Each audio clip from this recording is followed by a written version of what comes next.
Imagine walking into a corner grocery store on a scalding hot summer day, desperate to buy a cold, refreshing ice cream bar.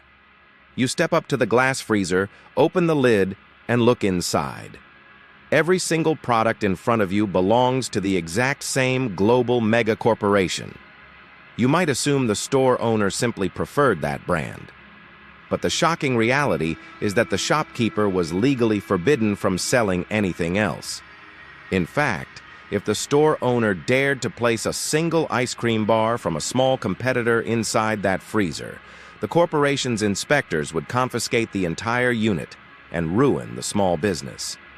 This is the unbelievable true story of the ice cream cabinet wars, how a corporate giant used freezer monopoly tactics to freeze out competition and control global retail.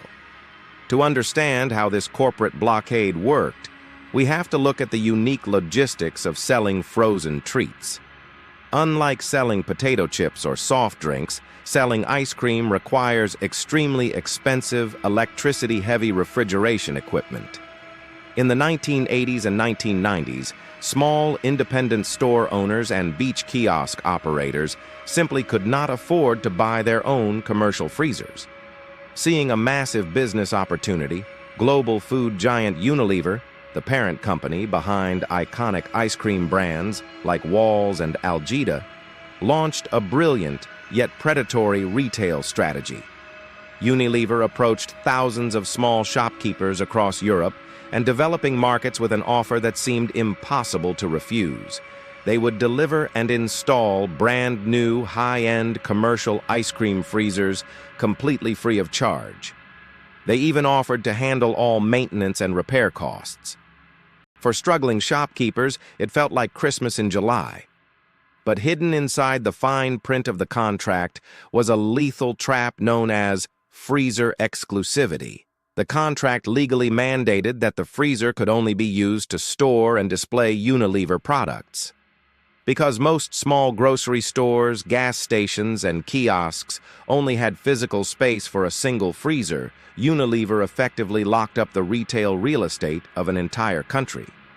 When competitor companies tried to enter the market, including Titan Mars, which had just launched its revolutionary Snickers and Mars ice cream bars, they faced an impenetrable wall.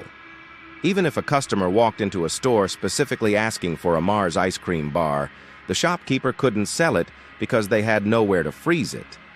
If a bold store owner tried to sneak a rival product into the Unilever freezer, Unilever field agents would arrive, inspect the cabinet, declare a breach of contract, and instantly remove the freezer, leaving the shopkeeper with ruined, melted inventory. Mars and other independent ice cream manufacturers realized they weren't being beaten by superior products or better flavor. They were being starved out of physical retail space. Outraged, Mars launched a massive, decade-long legal war against Unilever, taking the fight all the way to the European Commission and high courts. They argued that freezer exclusivity was an illegal abuse of market dominance that crushed fair competition and robbed consumers of choice. The legal battle dragged on for years, involving billions of dollars in market share. While courts in some countries eventually ordered corporations to allow space for rival products in certain markets, the strategy had already accomplished its mission. Unilever had secured decades of undisputed global supremacy.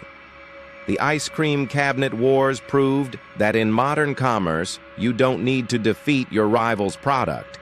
You just need to block their access to the customer. So here is the ultimate question to consider. The next time you grab an ice cream from a store freezer, are you picking your absolute favorite flavor, or are you buying the only brand allowed to stay frozen? Let me know your thoughts in the comments below.